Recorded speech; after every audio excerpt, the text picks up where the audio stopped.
ನಮಸ್ತೆ. ಇನ್ನೇನು ಮಳೆಗಾಲ ಪ್ರಾರಂಭ ಆಗ್ತಾ ಇದೆ, ಕೆಲವು ಕಡೆ ಮಳೆನೂ ಆಗ್ತಾ ಇದೆ. ಈ ಸಂದರ್ಭದಲ್ಲಿ ದಾಸವಾಳ ಗಿಡಗಳನ್ನು ಹೇಗೆ ಕೇರ್ ಮಾಡಬೇಕು, ಹೇಗೆ ಕೇರ್ ಮಾಡಿದರೆ ಹೆಚ್ಚು ಹೂಗಳು ಮತ್ತು ಮೊಗ್ಗುಗಳನ್ನು ಮಳೆಗಾಲದಲ್ಲೂ ಸಹ ಪಡಿಬಹುದು. ಜೊತೆಗೆ ಮಳೆಗಾಲ ಅಂತಂದರೆ ಗಿಡಗಳ ಬೆಳವಣಿಗೆಯಲ್ಲಿ ಒಂದು ಹಬ್ಬ ಇದ್ದಿದ್ದ ರೀತಿ ತುಂಬ ಚೆನ್ನಾಗಿ ಗಿಡಗಳ ಗ್ರೋತ್ ಆಗುತ್ತೆ. ಅಷ್ಟೇ ಗಿಡಗಳು ಕೊಳೆತು ಹೋಗುವಂತಹ ಚಾನ್ಸಸ್ ಕೂಡ ಇರುತ್ತೆ. ಹಾಗಾಗಿ ದಾಸವಾಳ ಗಿಡಗಳಲ್ಲಿ ಯಾವ ರೀತಿ ಕೇರ್, ಮುನ್ನೆಚ್ಚರಿಕೆಯನ್ನು ನಾವು ಮಳೆಗಾಲದ ಪ್ರಾರಂಭದಲ್ಲಿ ತಗೊಳ್ಬೇಕು, ಮತ್ತು ಮಳೆಗಾಲದ ಪ್ರಾರಂಭದಲ್ಲಿ ದಾಸವಾಳದಲ್ಲಿ ಮುಖ್ಯವಾಗಿ ಮಾಡಬೇಕಾಗಿರುವಂತಹ ಕೆಲಸಗಳೇನು ಅನ್ನೋದನ್ನು ಇವತ್ತಿನ ಈ ವಿಡಿಯೋದಲ್ಲಿ ತಿಳ್ಕೊಳ್ಳೋಣ. ನಮಸ್ತೆ, ನಾನು ಕೀರ್ತಿ ಚೇತನ್. ನೀವು ನೋಡ್ತಾ ಇದ್ದೀರಾ ಗಾರ್ಡನ್ ಬಗ್ಗೆ ಸಾಕಷ್ಟು ಇನ್ಫಾರ್ಮೇಷನ್ ಇರುವಂತಹ ನಿಮ್ಮದೇ ಗಾರ್ಡನ್ ಚಾನಲ್ ಕೀರ್ತಿ ಚೇತನ್ ಇನ್ ಕನ್ನಡ. ಯಾಕೆ ನಾನು ನಿಮ್ಮದೇ ಗಾರ್ಡನ್ ಚಾನೆಲ್ ಅಂತ ಹೇಳಿದೆ ಗೊತ್ತಾ? ಇಲ್ಲಿ ಇರುವಂತಹ ಸಾಕಷ್ಟು ಇನ್ಫಾರ್ಮೇಷನ್ಗಳು ನೀವು ಕೇಳಿದ್ದೇ ಆಗಿದೆ. ಜೊತೆಗೆ ನಿಮ್ಮ ಥರನೇ ನಾನು ಸಹ ಗಾರ್ಡನ್ನಲ್ಲಿ ಹೊಸದನ್ನು ಕಲಿತಾ ಇರ್ತೀನಿ, ಮಾಡ್ತಾ ಇರ್ತೀನಿ. ಏನೇನು ಹೊಸದನ್ನು ಕಲಿತೀನಿ, ಯಾವುದು ಸಕ್ಸಸ್ ವಿಧಾನ ಇರುತ್ತೆ ಅದನ್ನೇ ನಾನು ನಿಮ್ಮ ಜೊತೆ ಶೇರ್ ಮಾಡ್ಕೊಳ್ಳೋದು. ಸೊ ಹಾಗಾಗಿ ನಿಮ್ಮದೇ ಗಾರ್ಡನ್ ಚಾನೆಲ್ ಅಂತ ಹೇಳಿದೆ. Welcome friends. ನಮ್ಮ ಚಾನೆಲಲ್ಲಿ ತುಂಬಾ ಗಾರ್ಡನ್ ಇನ್ಫಾರ್ಮೇಷನ್ ಇದೆ. ದಾಸವಾಳದ ಗಿಡಗಳು ಮೊಗ್ಗು ಯಾಕೆ ಹಳದಿಯಾಗಿ ಉದುರೋಗುತ್ತೆ, ಎಲೆಗಳು ಯಾಕೆ ಹಳದಿ ಆಗುತ್ತೆ, ಹೆಚ್ಚು ಹೂ ಬಿಡಬೇಕು ಅಂದರೆ ಏನು ಮಾಡಬೇಕು, ಗುಲಾಬಿ ಗಿಡದ ಕೇರ್, ಸೇವಂತಿಗೆ ಕೇರ್, ಹಾಗೆ ಟೆರೆಸ್ ಮೇಲೆ ತರಕಾರಿಯನ್ನು ಹೇಗೆ ಬೆಳಿಬೇಕು, ಹೀಗೆ ತುಂಬಾ ಇನ್ಫಾರ್ಮೇಷನ್ ಇರುವಂತಹ ವಿಡಿಯೋಗಳಿದೆ. ಒಂದು ಸರ್ತಿ ಚಾನೆಲ್ನ ವಿಸಿಟ್ ಮಾಡಿ. ಡೆಫಿನೆಟ್ಲಿ ನಿಮಗೆ ಚಾನೆಲ್ ಹೆಲ್ಪ್ಫುಲ್ ಆಗುತ್ತೆ. ನಿಮಗೂ ಗಿಡಗಳಂದರೆ ಇಷ್ಟ ಇದ್ದರೆ ಚಾನೆಲ್ನ ಸಬ್ಸ್ಕ್ರೈಬ್ ಮಾಡ್ಕೊಳ್ಳಿ. ನಮ್ಮ ಚಾನೆಲ್ ಸಂಪೂರ್ಣವಾಗಿ ಗಿಡ ಬೆಳೆಸೋದ್ರ ಬಗ್ಗೆನೇ ಇದೆ.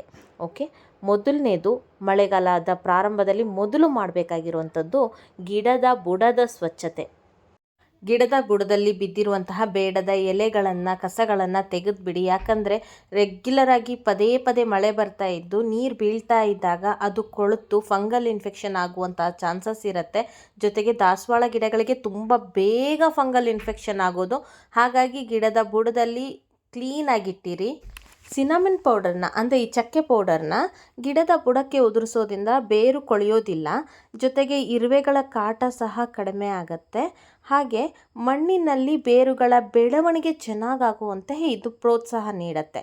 ಸೊ ಇನ್ ಕೇಸ್ ನಿಮ್ಮ ಗಿಡಗಳಲ್ಲಿ ಬೇರುಗಳಲ್ಲಿ ಫಂಗಸ್ ಇದೆ ಅಂತ ನಿಮ್ಗೆ ಅನ್ನಿಸ್ತಾ ಇದ್ದರೆ, ಅಥವಾ ಮಣ್ಣಲ್ಲಿ ಫಂಗಸ್ ಥರ ಕಾಣಿಸ್ತಾ ಇದ್ದರೆ ಸಿನಮನ್ ಪೌಡರ್ನ ಈ ರೀತಿ ಸ್ಪ್ರಿಂಕಲ್ ಮಾಡ್ಬೋದು. ಈ ಪ್ರಾಡಕ್ಟ್ದು ಲಿಂಕ್ ಬೇಕಿದ್ರೆ ನಾನು ಇಲ್ಲಿ ಕೆಳಗಡೆ ಕೊಟ್ಟಿರ್ತೀನಿ. ಆನ್ಲೈನಲ್ಲಿ ಸುಲಭದಲ್ಲಿ ಸಿಗುತ್ತೆ. ಪೌಡರ್ ಫಾರ್ಮ್ನಲ್ಲಿ 40 ರುಪೀಸ್ಗೆ ನಾನು ಈ ಪ್ಯಾಕ್ ತೊಗೊಂಡಿರೋದು. ಈ ರೀತಿ ಬುಡಕ್ಕೆ ಹಾಕೋದ್ರಿಂದ ಬೇರಿನ ಬೆಳವಣಿಗೆನೂ ಚೆನ್ನಾಗಾಗುತ್ತೆ, ಫಂಗಲ್ ಇನ್ಫೆಕ್ಷನ್ನ ಕೂಡ ಅವಾಯ್ಡ್ ಮಾಡಬಹುದು. ಓಕೆ, ನೆಕ್ಸ್ಟು ದಾಸವಾಳದ ಬೇರುಗಳು ಅತಿಯಾದ ತೇವಾಂಶಕ್ಕೆ ಬೇಗನೆ ಕೊಳೆಯೋದ್ರಿಂದ ಯಾವಾಗಲೂ ಮಳೆ ಬರ್ತಾ ಇದ್ದರೆ ನೀರು ನಿಂತು ಬೇರು ಕೊಳೆಯುವಂತಹ ಚಾನ್ಸಸ್ ತುಂಬ ಜಾಸ್ತಿ ಇರುತ್ತೆ. ಎಷ್ಟೊಂದು ಸರ್ತಿ ನಾವು ಗಿಡವನ್ನು ಕಳೆದುಕೊಳ್ಳೋದೇ ಹಾಗೆ. ಯಾಕಂದರೆ ನಾವು ಡ್ರೈನೇಜ್ ಹೋಲ್ ಮಾಡಿದ್ದೀವಿ ಅಂತ ಹೇಳಿಬಿಟ್ಟು ಟೆನ್ಷನ್ ಫ್ರೀ ಆಗಿರ್ತೀವಿ. ಎಷ್ಟೊಂದು ಸಲ ಡ್ರೈನೇಜ್ ಹೋಲ್ ಕಟ್ಕೊಂಡ್ಬಿಟ್ಟಿರುತ್ತೆ. ಡೈಲಿ ಅರ್ಧ ಜಗ್ ನೀರು ಹಾಕಿದಾಗ ನಮಗದು ಡ್ರೈನೇಜ್ ಹೋಲ್ ಕೊಟ್ಕೊಂಡಿರೋದು ಗೊತ್ತೇ ಆಗೋದಿಲ್ಲ. ಮಳೆಗಾಲ ಬಂದಾಗಲೇ ಗೊತ್ತಾಗೋದು. ಒಂದು ಸರ್ತಿ ಮಳೆ ಬಂದು ಹೋದ ನಂತರ, ಮೊದಲ ಬಾರಿ ಮಳೆ ಬರುತ್ತಲ್ವ, ಆವಾಗ ಮಳೆ ಬಂದು ಮುಗಿದ ತಕ್ಷಣವೇ ಟೆರೆಸ್ಗೆ ಹೋಗ್ಬಿಟ್ಟು ನೋಡಿ ಪಾಟಲ್ಲಿ ನೀರು ನಿಲ್ತಾ ಇದೆಯಾ ಅಥವಾ ಇಲ್ಲ ಫುಲ್ ಡ್ರೈನಾಗಿ ಹೋಗ್ತಾ ಇದೆಯಾ ಎಲ್ಲ ನೋಡಿ. ಇನ್ ಕೇಸ್ ನೀವೇನಾದರೂ ಈ ರೀತಿ ಗ್ರೋ ಬ್ಯಾಗ್ನಲ್ಲಿ ಬೆಳೆಸ್ತಾ ಇದ್ದರೆ ಒಂದು ಊದ್ಬತ್ತಿ ತೊಗೊಂಡು ಹೋಲ್ ಮಾಡಿಬಿಡಿ. ಅಥವಾ ಪಾಟಲ್ಲಿ ಬೆಳೆಸ್ತಾ ಇದ್ದರೆ ಪಾಟನ್ನು ಇಮಿಡಿಯೇಟ್ ರೀಪಾಟ್ ಮಾಡಿಬಿಟ್ಟು ಹೋಲಿಗೆಲ್ಲ ಕರೆಕ್ಟಾಗಿ ಡ್ರೈನೇಜ್ ಹೋಲನ್ನ ನೋಡ್ಕೊಂಬಿಡಿ. ಈಗ ರೀಪಾಟ್ ಮಾಡೋದಕ್ಕೆ ಕರೆಕ್ಟಾದ ಟೈಮು, ಸೊ ನೋಡಿಕೊಂಡು ರೀಪಾಟ್ ಮಾಡಿ. ಯಾವ ಕಾರಣಕ್ಕೂ ಪಾಟಲ್ಲಿ ನೀರು ನಿಲ್ಲಬಾರ್ದು. ಅದೊಂದು ಮಾತ್ರ ತುಂಬಾ ಕೇರ್ ಮಾಡಿ. ಒಂದಿನ ಅಲ್ಲ, 2 ದಿನ ಅಲ್ಲ, ನಿಂತ್ಕೊಳ್ಳಿ ಏನಾಗಲ್ಲ ಅಂತ ಮಾತ್ರ ನೆಗ್ಲೆಕ್ಟ್ ಮಾಡೋದಕ್ಕೆ ಹೋಗಬೇಡಿ. ತುಂಬಾ ಸೆನ್ಸಿಟಿವ್ ಬೇರಿರುತ್ತೆ ದಾಸವಾಳ ಗಿಡಗಳಿಗೆ, ಅದೊಂದು ಕೇರ್ ಮಾಡಿ. ಓಕೆ, ನೆಕ್ಸ್ಟು ನಿನ್ನೆ ಮಳೆ ಬಂದಿದೆ, ಇವತ್ತು ಮಳೆನೇ ಬಂದಿಲ್ಲ ಅಂತ ಹೇಳಿಬಿಟ್ಟು ದಾಸವಾಳ ಗಿಡಕ್ಕೆ ನಮ್ಗೆ ಅತಿಯಾದ ಪ್ರೀತಿಯಿಂದ, ದಾಸವಾಳ ಗಿಡ ಅಂತಲ್ಲ ಯಾವುದೇ ಗಿಡವಾದರೂ, ನಿನ್ನೆ ಮಳೆ ಬಂದಿದೆ ಇವತ್ತು ಮಳೆ ಬಂದಿಲ್ಲ ಅಂತ ಹೇಳ್ಬಿಟ್ಟು ಹೋಗಿ ನೀರನ್ನು ಹಾಕಬೇಡಿ. ಯಾಕಂದರೆ ನಾವು ಹಾಕುವ ಅರ್ಧ ಒಂದು ಜಗ್ ನೀರಿಗಿಂತನೂ ಕಂಟಿನ್ಯೂಸ್ ಮಳೆ ಬಂದಾಗ ತುಂಬಾ ಒದ್ದೆ ಇರುತ್ತೆ ಮಣ್ಣು. ಗಿಡ ಸಫಿಷಿಯೆಂಟ್ ಅಮೌಂಟ್ ಆಫ್ ನೀರನ್ನು ಹೀರ್ಕೊಂಡಿರುತ್ತೆ. ಹಾಗಾಗಿ ಮಳೆ ಬಂದು 1-2 ದಿನ ನೀರು ಹಾಕೋದಕ್ಕೆ ಹೋಗಬೇಡಿ. ಮಣ್ಣು ಸಂಪೂರ್ಣವಾಗಿ ಡ್ರೈ ಅಂತ ನಿಮ್ಗೆ ಅನಿಸ್ದಾಗ ಮಾತ್ರ ನೀರನ್ನು ಹಾಕಿ, ಇಲ್ಲ ಅಂತಂದರೆ ಹಾಕೋದಕ್ಕೆ ಹೋಗಬೇಡಿ. ಓಕೆನಾ? ನೆಕ್ಸ್ಟು ತುಂಬ ಸಿಂಪಲ್ ಪಾಯಿಂಟ್ಸ್ ಆದರೂ ಕೆಲವೊಂದು ಸರ್ತಿ ಗೊತ್ತಿಲ್ಲದೆ ಮಾಡಿಬಿಟ್ಟಿರ್ತೀವಿ. ನೆಕ್ಸ್ಟ್ ಬರೋ ತುಂಬ ಮೇಜರ್ ಇಶ್ಯೂ ಅಂತ ಅಂದರೆ ಈ ಟೈಮಲ್ಲಿ ಅದಕ್ಕೆ ಅಫಿಡ್ಸ್ಗಳು ಮತ್ತು ಮಿಲಿಬಗ್ಸ್ಗಳು ಅಟ್ಯಾಕ್ ಆಗೋದು ತುಂಬಾ ಜಾಸ್ತಿ ದಾಸವಾಳ ಗಿಡಗಳಿಗೆ. ಮಿಲಿ ಬಗ್ಸ್ಗಳು ಅಟ್ಯಾಕ್ ಆಗಿದೆ ಅಂತ ಹೇಳಿ ನಮ್ಮ ಗಮನಕ್ಕೆ ಬರೋ ಮುಂಚೆನೇ ಪೂರ್ತಿಯಾಗಿ ಎಲ್ಲ ಗಿಡಗಳಿಗೂ ಆವರಿಸ್ಕೊಂಡ್ಬಿಡ್ತವೆ. ಹಾಗಾಗಿ ನಿಮಗೆ ಫ್ರೀ ಇದ್ದಾಗ, ಮಳೆ ಕಡಿಮೆ ಇದ್ದಾಗ ಒಂಚೂರು ಗಿಡಗಳ ಕಡೆ ಕಣ್ಣಾಯಿಸಿ. ಯಾಕಂದರೆ ಈ ಟೈಮಲ್ಲಿ ಅಫಿಡ್ಸ್ಗಳು ಅಟ್ಯಾಕ್ ಆಗೋದು ತುಂಬಾ ಜಾಸ್ತಿ. ಬುಡದಲ್ಲಿ ನೀರು ನಿಂತರೆ ಈ ರೀತಿ ಮೊಗ್ಗು ಎಲ್ಲೋ ಆಗೋದು ಇದೆಲ್ಲ ಜಾಸ್ತಿ ಇರುತ್ತೆ. ಸೊ ಅದನ್ನು ಗಮನಿಸ್ಕೊಳ್ಳಿ. ಅಫಿಡ್ಸ್ಗಳು ಅಟ್ಯಾಕ್ ಆಗಿದ್ದರೆ ಮೊದಲು ಯಾವ ಗಿಡಕ್ಕೆ ಅಟ್ಯಾಕ್ ಆಗಿದೆ ಅನ್ನೋದನ್ನು ಗಮನಿಸ್ಕೊಂಡು ಸ್ಟಾರ್ಟಿಂಗ್ ಸ್ಟೇಜಲ್ಲೇ ಆ್ಯಕ್ಷನ್ ತೊಗೊಂಬಿಡಿ. ನೆಗ್ಲೆಕ್ಟ್ ಮಾಡಬೇಡಿ. ತುಂಬಾ ಜಾಸ್ತಿ ಆಗಿಬಿಡತ್ತೆ, ಎಲ್ಲ ಗಿಡಗಳಿಗೂ ಹಬ್ಬಿ ಬಿಡುತ್ತೆ. ಆಮೇಲೆ ನಿಧಾನವಾಗಿ ಗಿಡದ ರಸವನ್ನೆಲ್ಲ ಹೀರಿ ಗಿಡವನ್ನೇ ಕುಗ್ಗಿಸ್ಬಿಡುತ್ತೆ. ಹೂ ಸರಿಯಾಗಿ ಬಿಡೋದಿಲ್ಲ. ಯಾವ ರೀತಿ ಆ್ಯಕ್ಷನ್ ತೊಗೋಬೇಕು, ಏನು ಮಾಡಬೇಕು ಅಂತ ಅಂದರೆ 1 ಲೀಟ್ರ್ ನೀರು ತೊಗೊಳ್ಳಿ, ನೀಮ್ ಆಯಿಲ್ ತೊಗೊಳ್ಳಿ. ನೀಮ್ ಆಯಿಲನ್ನು ಪ್ರತಿ ಗಾರ್ಡನರ್ ಕೂಡ ಇಟ್ಕೊಂಡಿರಬೇಕು. ಯಾರು ಆರ್ಗ್ಯಾನಿಕ್ ಆಗಿ ಗಿಡವನ್ನು ಬೆಳೆಸ್ತೀವಲ್ಲ, ನಾವು ನೀಮ್ ಆಯಿಲ್ನ ಕಂಪಲ್ಸರಿ ನನ್ನ ಪ್ರಕಾರ ಇಟ್ಕೊಂಡಿರಬೇಕು. ಇಲ್ಲ ಗೋಮೂತ್ರವನ್ನು ಸಹ ಬಳಸಬಹುದು. ನಾನು ಎರಡನ್ನೂ ಇಟ್ಕೊಂಡಿರ್ತೀನಿ. 5 ml ಅಷ್ಟು ನೀಮ್ ಆಯಿಲ್ನ ತೊಗೊಂಡಿದ್ದೀನಿ. ಇದಕ್ಕೆ 1-2 ಡ್ರಾಪ್ ಅಷ್ಟು ಲಿಕ್ವಿಡ್ ಸೋಪನ್ನು ಬಳಸ್ತಾ ಇದ್ದೀನಿ. ಅಂದರೆ ಹ್ಯಾಂಡ್ ವಾಶನ್ನು ಬಳಸ್ತಾ ಇದ್ದೀನಿ. ಯಾವ ಹ್ಯಾಂಡ್ ವಾಶ್ ಆದರೂ ಬಳಸ್ಬಹುದು, ಬಟ್ ಲಿಕ್ವಿಡ್ ಡಿಟರ್ಜೆಂಟನ್ನು ಬಳಸಬೇಡಿ. ಅದರಲ್ಲಿ ಬ್ಲೀಚ್ ಕಂಟೆಂಟ್ ಇರುತ್ತೆ. ಹಾಗಾಗಿ ಲಿಕ್ವಿಡ್ ಡಿಟರ್ಜೆಂಟನ್ನು ಹಾಕಬೇಡಿ. ಹ್ಯಾಂಡ್ ವಾಶನ್ನು 1-2 ಡ್ರಾಪ್ ಹಾಕಿ ಚೆನ್ನಾಗಿ ಶೇಕ್ ಮಾಡಬೇಕು.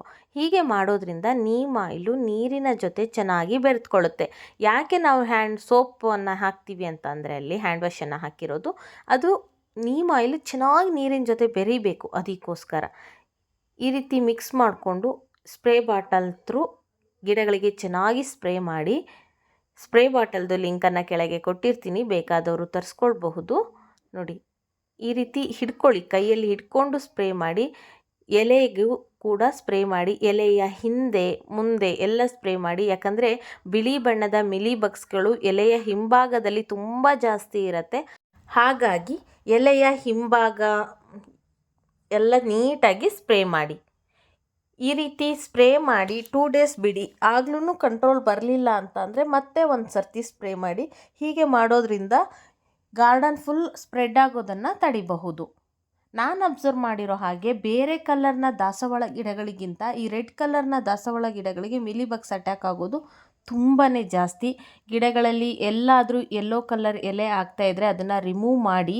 ಗಿಡದ ಕೆಳಭಾಗದಲ್ಲಿ ಯೆಲ್ಲೋ ಕಲರ್ ಆಗ್ತಾಯಿದ್ರೆ ದಟ್ ಈಸ್ ಕಾಮನ್. ಅದೇ ಮೇಲೂ ಕೂಡ ಗಿಡದ ಎಲೆ ಎಲ್ಲ ಯೆಲ್ಲೋ ಆಗ್ತಾಯಿದೆ ಅಂದರೆ ಬೇರುಗಳಲ್ಲಿ ನೀರು ನಿಲ್ತಾ ಇದೆ ಅಂತ ಅರ್ಥ. ಒಂಚೂರು ಕೇರ್ ಮಾಡಿ, ಎಕ್ಸ್ಟ್ರಾ ನೋಡ್ಕೊಳ್ಳಿ.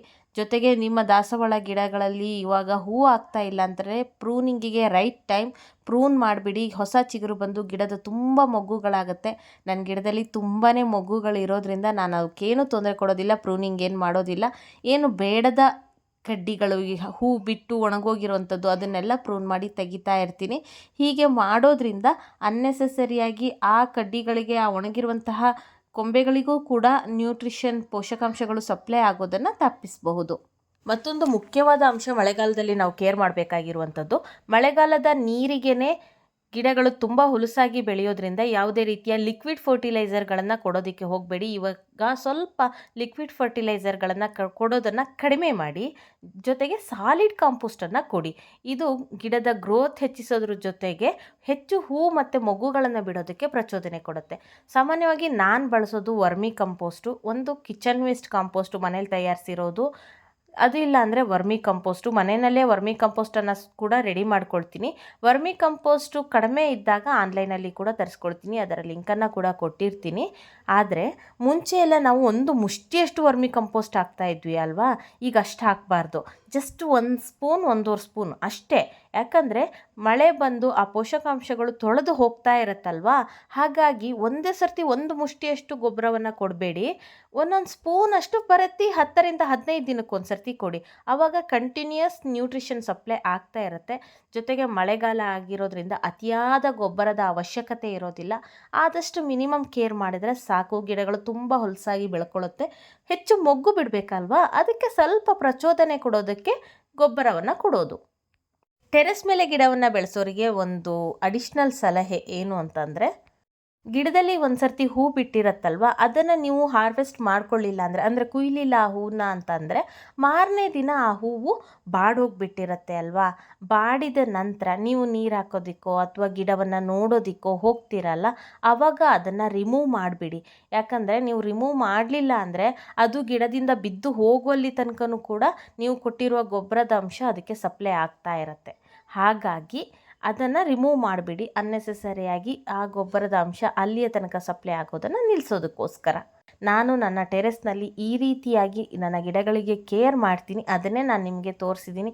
ನೋಡ್ಬೋದು ನೀವು, ತುಂಬ ಮಿನಿಮಮ್ ಕೇರಲ್ಲೇ ನಮ್ಮ ಟೆರೆಸ್ಸಲ್ಲಿ ದಾಸವಾಳ ಗಿಡಗಳಲ್ಲಿ ಎಷ್ಟೊಂದು ಮೊಗ್ಗುಗಳಾಗಿದೆ, ಹೂಗಳಾಗಿದೆ ಅಂತ ಹೇಳಿ.